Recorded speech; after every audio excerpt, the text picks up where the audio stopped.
So let us apply what we have seen on the previous slides of the properties. Example number 1 is x squared over 36 plus y squared over 25. Let us identify first your orientation. So, as number 1 is your orientation, and it is a horizontal ellipse. It is very important to look for the orientation first because it will dictate your table. The table is already provided on the left side of the screen because I already identified it as a horizontal ellipse. The reason is the denominator of x is greater than the denominator of y. So 36 is greater than 25, and if it is on the denominator of x squared, it is a horizontal ellipse. And then we need to get the values of a, b, and c. But before you get the value of a, b, and c, we need to use a squared and b squared first. And the value of a squared and b squared are 36 and 25 respectively.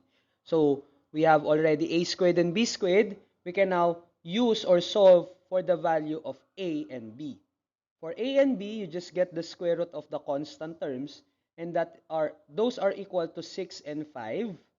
Okay? And then for the value of c, it is solved using a squared minus b squared, and that will result into a given solution of 36 minus 25 is equal to square root of 11. So for the square root of 11, we can use a decimal format or a radical format. Either of the two will do, but for the decimal, always remember your answer to write in 4 decimal places. So on this first part, we already identified the orientation, the values of A, B, and C, and also we already identified the value of your center. How can I say that I already identified the value of my center? Because based on the lesson on circles, if the equation only has x squared and y squared, automatically your center would be at 0, 0. So we already know that the length or the points of the center is at 0, 0. But for numbers 8 and number 9, we will write or solve for our major and minor axis.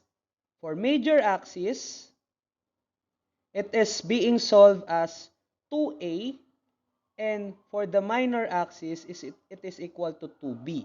So, if the major axis is equal to 2a, and we already identified the value of a, which is 6, it is being shown as 2 times 6, and for the minor axis is 2 times 5 because the value of b is 5. So, the answer are 12 units, don't forget the term units, and 10 units. So, no units would be incorrect. And lastly, for number 10, 11, 12, 13, 14, and 15, we need to solve for the coordinates of the major foci, vertices, and co-vertices. Sorry. We need to solve for the endpoints of the major axis and the minor axis, which are vertices and co-vertices, also including the foci. Since the given is already the center at 0, 0, h is 0, so we can now solve for our vertex first, our V1. So V1 is given on this part. Look for that one. So that is H plus A, so 0. Since plus A is 6, so plus 6. Then 0 again for K. Simplifying it, 6, 0 for V1. And for your V2, it's the opposite of your V1. It is 0 minus 6, 0. So your answer is negative 6, 0. So that's for your vertex. Proceeding to the next one, which is your B, your co-vertices. So I will put this as green. Numbers 10 and 11 are for your vertices.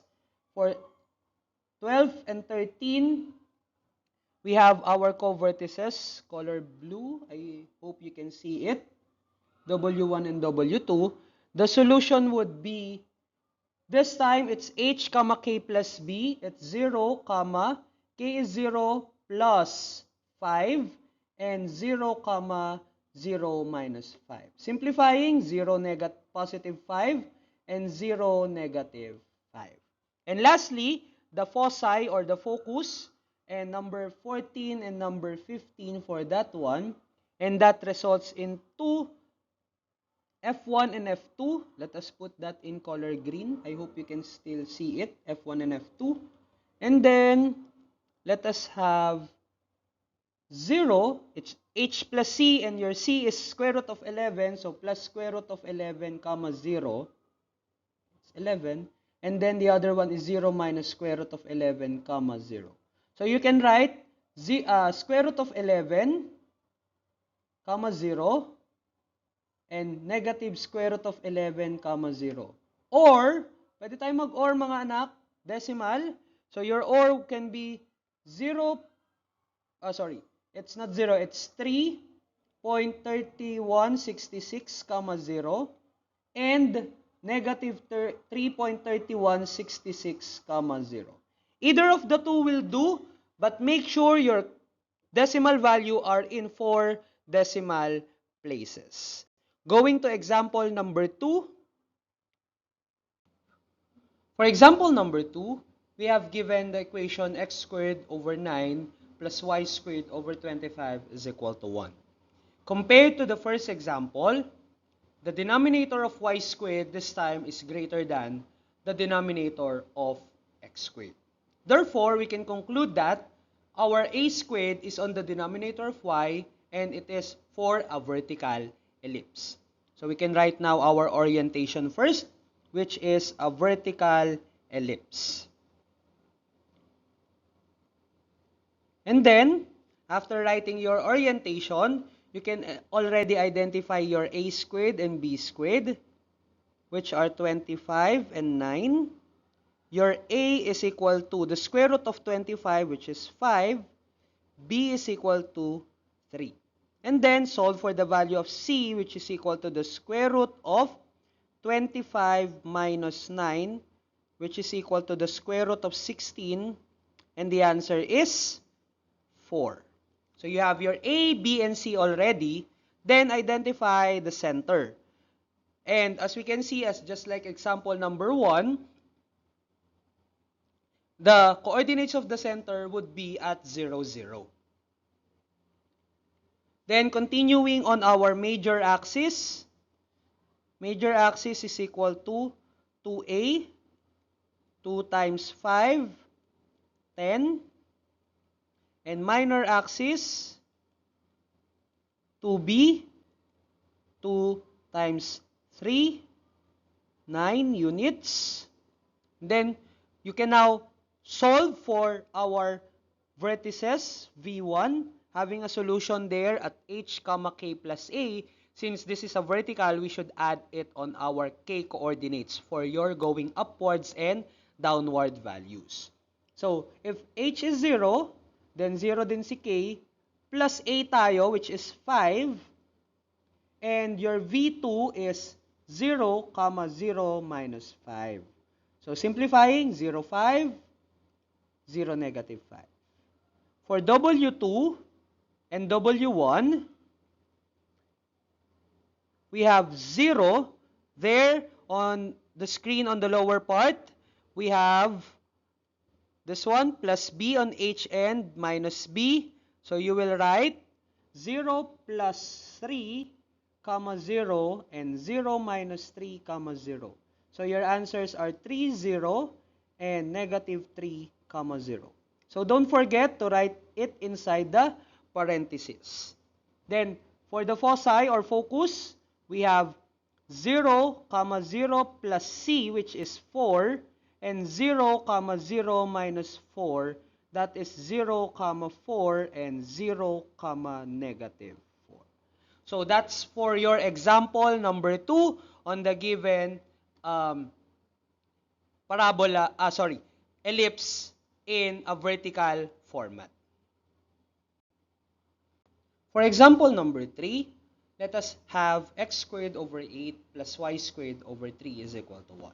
On this example, we can see that the denominator of x squared is greater than the denominator of y squared. So, it is already an example of a horizontal ellipse. So, the table is already provided, so let us write now our properties. First one is the horizontal one, the term horizontal for a horizontal ellipse. Then identify a squared, it is equal to 8, and b squared, which is equal to 3. Now, on this example, we can see that we need to find for the value of a. A has two possible values. And the two possible values of a is, first you get the square root of 8. So, the first possible value for the square root of 8 is equal to 2 square root of 2 for the 4-liners, or 2.8284 for the decimal. For letter B, for the value of B, since square root of 3 is not a perfect square, we write square root of 3, or you can write your answers in decimal also, which is 1.7321. Okay? Then solve for the value of C. You should not subtract A and B. Should subtract A squared, which is 8 minus 3, resulting into the value of square root of 5.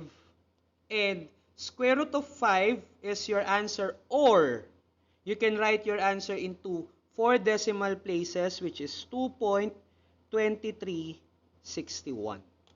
Okay, so you have your A, B, and C. So we can now write for our center, and the center would be at 0, 0 still.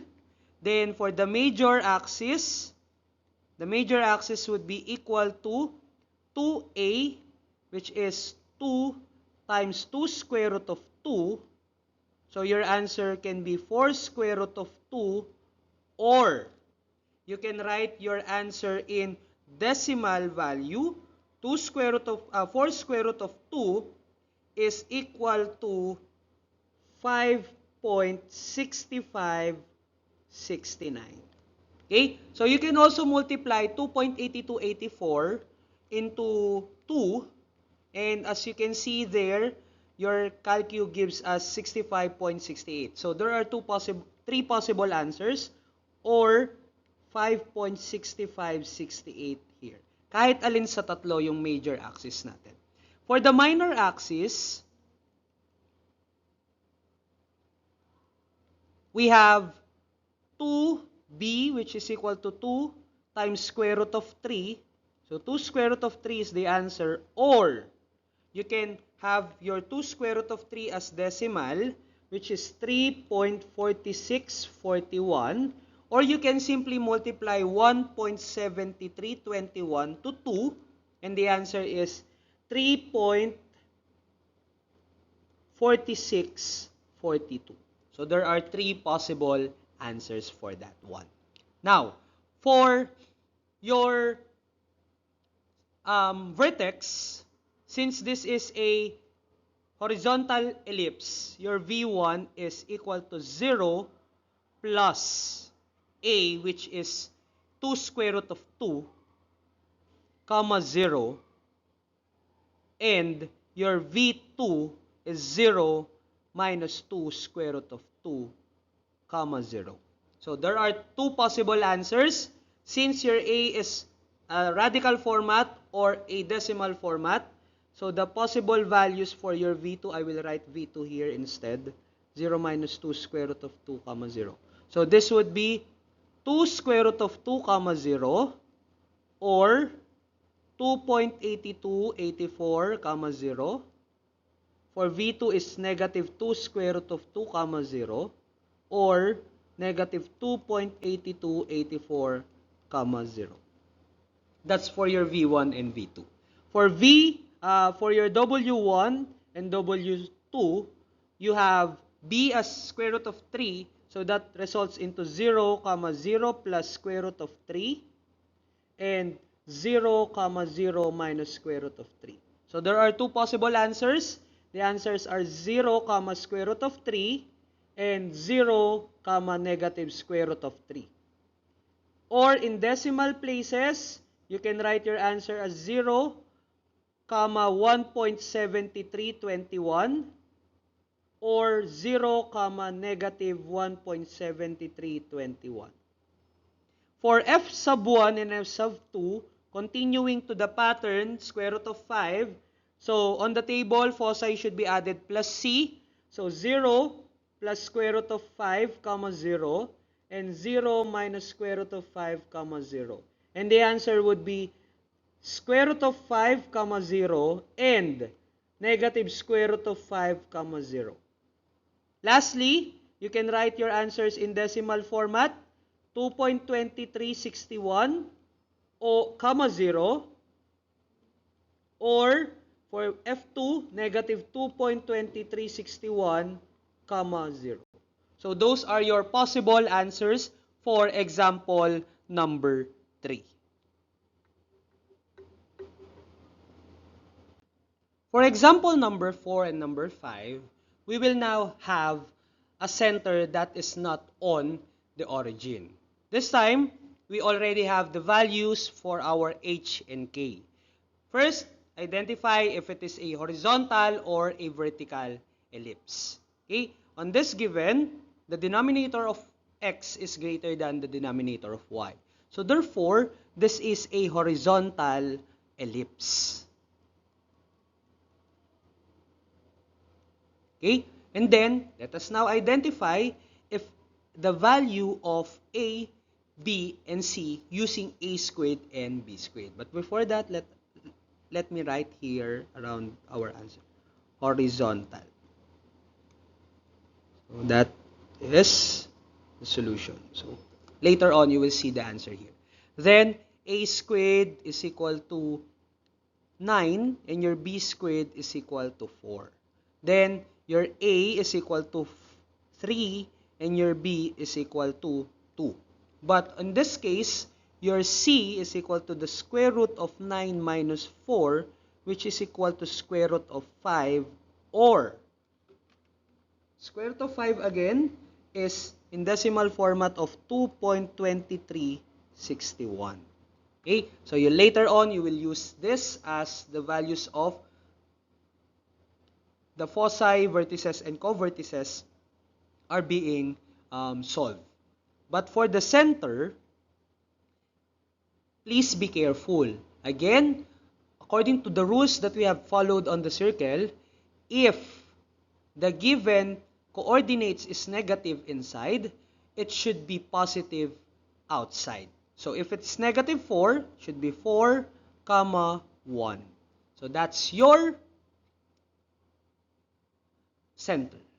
For the major and minor axis, it is equal to 2 times 3, so 6 units. And for the minor axis, we have 2 times 2, which is 4 units. Lastly, we have to solve for the vertex 1 first. Again, vertex 1, it's h plus a. And this time, you have 4 as your center for h plus your a, which is 3. So, plus 3, comma 1. Simplifying it, so your answer becomes 7, comma 1. And for V2, that is 4 minus 3, comma 1, which is equal to 1, comma 1. Okay? And then, for W sub 1 and W sub 2, it should be 4, comma 1 plus B, which is, the value of B is 2, and 4, comma 1 minus 2. So, simplifying, it should be 4, comma 3, and 4, comma negative 1. Moving on to the foci, F1 this time is 4 plus C, which is plus square root of 5, comma 1, and f sub 2, which is 4 minus square root of 5, comma 1. So it can be your answer already because we cannot add a constant to a radical, or in decimal form should be added. So 4 plus square root of 5 can be converted into decimal format, which is 6.2361, comma 1, and 4 minus square root of 5 is equal to 1.76. Okay? 1.7639. Okay? You can subtract 4 by 2.2361 and the answer is still 1.7639, comma 1. And those are your answer for example number 4.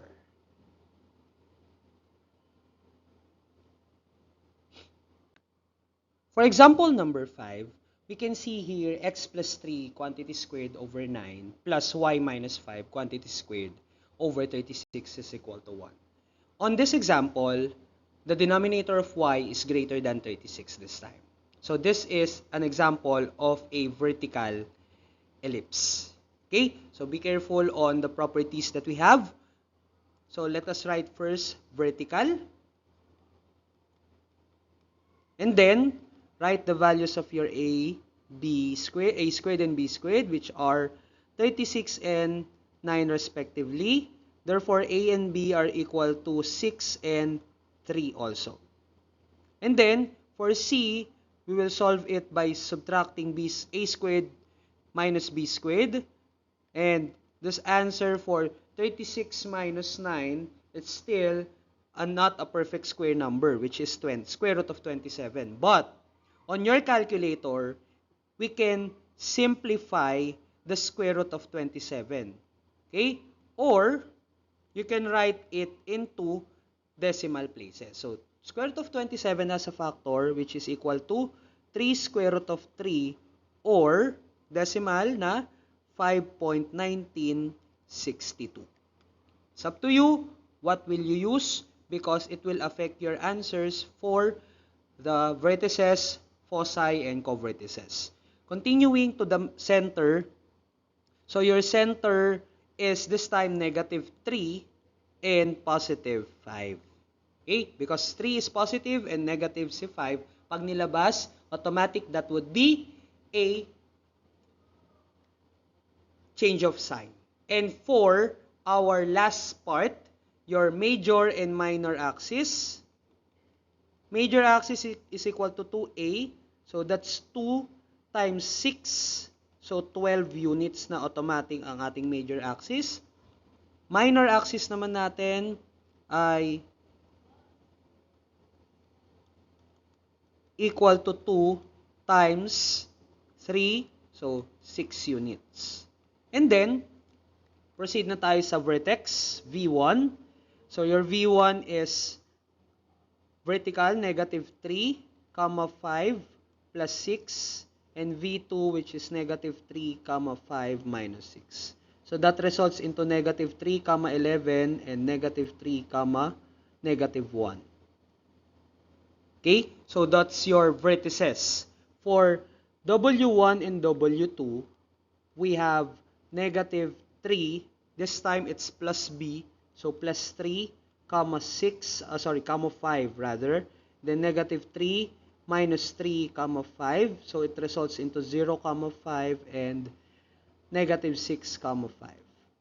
Then F1 and F2, this time there are possible answers for this one because we have radical and decimal answer. So F1 should be added with C on its variable K. So that results into negative 3, 5 plus 3 square root of 3. This is one possible answer. And F2 has a possible of answer also of 3, 5 minus 3 square root of 3. It's up to you. Will you use this one? Or you can use in decimal format, right? So you can add 5 plus 3 square root of 3 and the answer is negative 3, 10.1962. Okay? And then the other one is negative 3, subtract naman yung 3 square root of 3. The answer is negative 0.1962.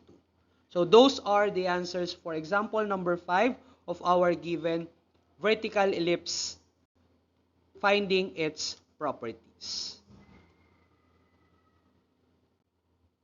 So as part of our video lesson, don't forget to